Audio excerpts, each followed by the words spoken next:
창세기 24장 1절부터 9절 말씀입니다.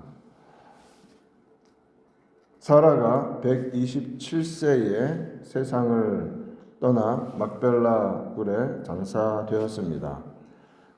그렇다면 그때 아브라함의 나이는 137세였을 것입니다. 24장 1절은 아브라함이 나이가 많아 늙었고 여호와께서 그에게 범사에 복을 주셨더라 라고 시작을 합니다. 사람이 젊고 어리고 그리고 나이가 아직 많지 않을 때 이 땅 가운데에서 어떤 일들을 성취하고 많은 성공을 거두고 하는 것 참 대단한 일일 수 있습니다. 그런데 한 인생을 두고 볼 때 진정으로 복된 인생은 젊었을 때에 성공해서 반짝하는 인생이 아니라 나이가 들어가면서 점점 노년의 복을 얻는 사람이 진짜 복을 받은 사람입니다. 그리고 그 주변의 모든 일들 속에서 모든 관계 속에서 노년의 복을 얻는 것이지요. 아브라함은 나이가 많아 늙었는데 특별하게 여호와께서 그에게 범사에 복을 주셨다. 모든 일에 복을 주셨다라고 성경은 선언하고 있습니다. 아브라함은 하나님께서 약속하신 언약에 순종하고 복을 충만히 받아 누리며 살아갑니다. 분명한 것은 복은 하나님이 주시는 것입니다. 하나님께 순종해야 얻을 수 있는 것이 복이라는 말입니다. 이사야 46장 4절에서 보면 하나님께서 언약 백성들을 보호하시는데 언제까지 하시는가? 너희가 노년에 이르기까지 내가 그리하겠다라고 말씀하십니다. 백발이 되기까지 내가 너희를 품을 것이라 내가 지었은즉 내가 업을 것이요 내가 품고 구하여 내리라고 약속해 주십니다. 하나님의 복을 받는 인생은 누군가 아브라함의 생애를 통해서 우리가 배워볼 때 하나님의 부르심을 받은 때부터 혹은 믿음의 가정, 언약의 가정에서 태어났다면 어려서부터 하나님의 사람으로 훈련되고 순종하는 자가 하나님의 복을 받는 자입니다. 그런 자는 시간이 지나가면서 더욱더 하나님이 약속하신 대로 노년에 이르기까지 나이가 많더라도 부모님에게는 자식 아니니까 마치 우리의 영원한 부모님이신 아버지이신 하나님이 안아주시듯이 내 품에 안을 것이다 라고 말씀하십니다. 하나님의 품에 안기는 인생으로 사는 우리가 되기를 바랍니다. 노년에 이르기까지. 어떻게 해야 합니까? 순종해야 합니다. 말씀대로 살아가야 합니다. 그런 인생은 정말 하나님께서 부르시는 순간까지 돌보시고 하늘의 평강과 위로로 채워주시는 것입니다. 아브라함은 이삭을 위해 아내를 찾아주려고 했습니다. 2절 말씀에서 아브라함이 자기의 집 모든 소유를 맡은 늙은 종에게 이르되 라고 말하고 있죠. 아마도 이 늙은 종, 집 소유를 다 관장하는 총무 역할을 하는 이 종은 15장 2절에서 아브라함이 자식이 없을 때에 자신의 상속자로 삼으려고 했던 다메섹 사람 엘리에셀일 가능성이 참 높겠죠. 충성스럽게 평생토록 아브라함의 집을 위해서 수고한 늙은 종입니다. 자신의 위치를 지키며 충성한 그 평생을 지킨 믿을 만한 종을 보내면서 이삭의 아내를 찾아오라고 구해오라고 보내는 것입니다. 자, 그런데 아브라함이 가나안 사람의 딸들에게서 아내를 택하지 말라고 합니다. 4절 말씀처럼 내 고향 내 족속에게로 가서 내 아들 이삭을 위하여 아내를 택하라고 부탁합니다. 아브라함은 가나안 이방의 땅에서 아내를 구하지 않기를 원했습니다. 이삭의 아내, 며느리죠. 그리고 자신의 족속 중에서 이삭의 아내를 구해오기를 원했습니다. 하나님께서 약속하신 이 언약 자손의 순수함을 혈통적으로 지켜가기를 원했던 것입니다.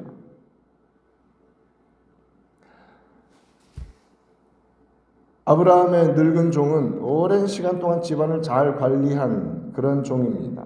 관록이 있죠. 여러 가지 케이스가 발생하리라는 것을 예상할 수 있는 그런 지혜가 있는 사람입니다.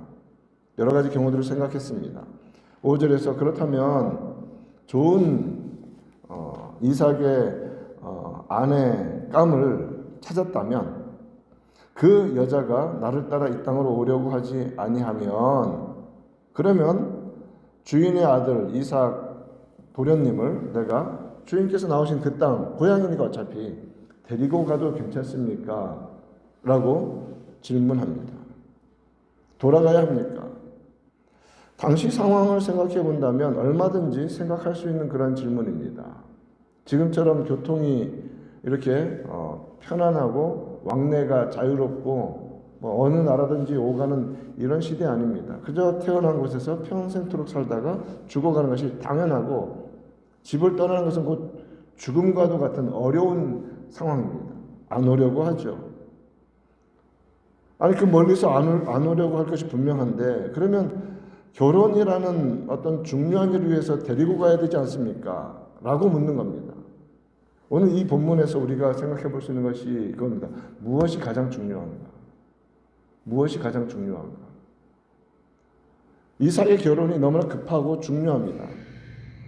그런데 그래서 그 중요한 일을 위해서 이삭을 데리고 가야 되는 것 데려가야 합니까? 라고 묻습니다. 그런데 아브라함에게 있어서 진짜 중요한 것은 이삭의 결혼이 아니라는 것을 그 답을 통해서 보여줍니다. 절대 내 아들을 내 고향으로 데리고 가지 마라. 절대. 그 이유가 무엇입니까? 이 땅에서 이루어지는 급한 일이 우선권이 아니라 하나님께서 명령하시고 약속하신 것이 가장 중요하기 때문에 그것이 가장 우선적이기 때문에 그것 붙잡고 견디는 겁니다. 7절 말씀 보면 하늘의 하나님 여호와께서 나를 내 아버지의 집과 내 고향 땅에서 떠나게 하시고 내게 말씀하시며 내게 맹세하여 이르시기를 이 땅 가나안 땅을 내 씨에게 주리라 내 씨에게 주리라 하셨으니 이겁니다. 이게 프라이어리티입니다. 이게 언약 백성의 가장 중요한 것입니다. 결정을 해나갈 때에 우리의 필요, 우리에게 긴급한 일을 위해서 결정하는 것이 아니라 하나님이 어떻게 원하시는가, 하나님이 무엇을 명하셨는가 하는 것이 가장 중요하다는 말씀입니다. 거기에 따라서 결정해 나가는 겁니다. 아브라함은 이삭의 아내를 구하기 위해 종을 자신의 고향으로 보내고 있지만 결코 하나님의 약속을 어기면서까지 그 결혼을 성사시켜서 억지로 인위적으로 인간적인 방식으로 이 땅 가운데서 조금 문제를 해결하려고 하는 그런 노력을 하지 않았다는 겁니다. 우리는 여기에서 아브라함이 믿음의 조상으로서 보여주는 좋은 원리를 배우게 됩니다. 하나님의 백성들은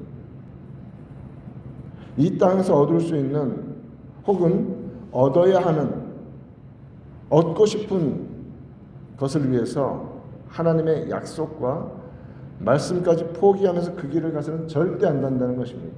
그 길은 복된 길이 아닙니다. 패망의 길입니다. 믿음은 무엇입니까? 비록 눈에 보이지 않고 확신이 없는 길 같을지라도 하나님께서 약속하신 말씀 그것 붙잡고 가는 길이 믿음의 길입니다. 그 길로 우리를 인도해 가기를 하나님은 원하십니다.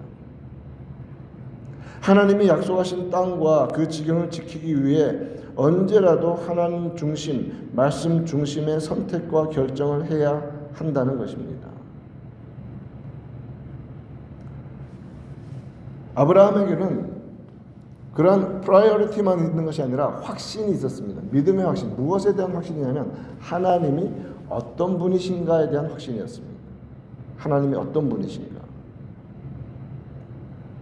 이미 이삭을 바칠 때부터 하나님은 죽은 자도 살리실 수 있는 부활의 하나님인 것을 그는 믿었습니다. 오늘 말씀에서 7절 후반절 보면 하반절에 그가 그 사자를 너보다 앞서 보내실지라. 내가 거기서 내 아들을 위하여 아내를 택할지니라. 믿음의 길을 걸어갈 때, 삶의 길이죠. 이것도 한 단계 한 단계 넘어갈 때마다 이 믿음을 가지고 나가야 됩니다. 하나님이 앞서 가신다. 그 사자를 보내신다. 왜요? 기도하며 나가지 않습니까?